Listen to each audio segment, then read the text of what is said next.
এখন খাই দাও ভর্তা ভালো করে মেখে নিয়েছি।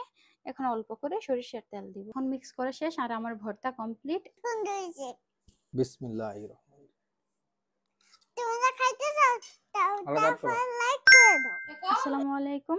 হ্যালো এভরিওয়ান, কি অবস্থা সবার? সবাই কেমন আছেন?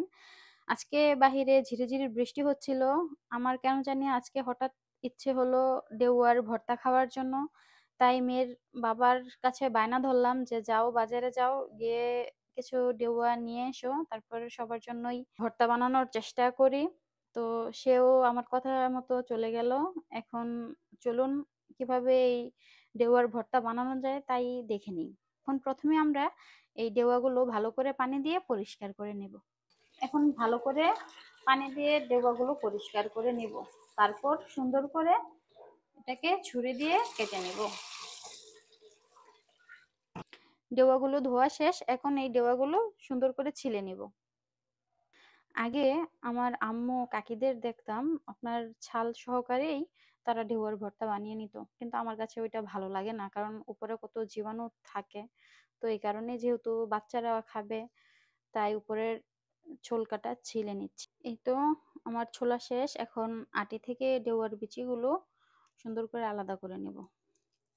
এই যে আটি, এটাও সেম প্রসেসে করে নেব।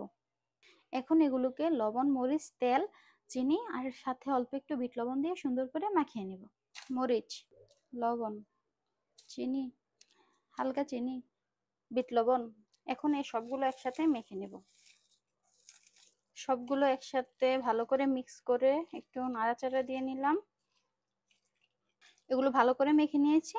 এখন অল্প করে সরিষার তেল দিব।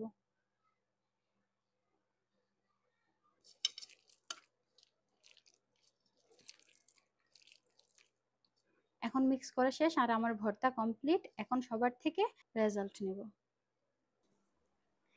এই যে নাও, খেয়ে দেখো তো ভর্তাটা কেমন হয়েছে। বিসমিল্লাহির রহমানির রহিম। ভর্তা আসলেই খুব স্বাদ হয়েছে। কিরকম হয়েছে? কেমন হয়েছে? সুন্দর হয়েছে। তো বন্ধুরা, আজকে এই পর্যন্তই। দেখা হবে আরেকটি নতুন কোনো রেসিপিতে।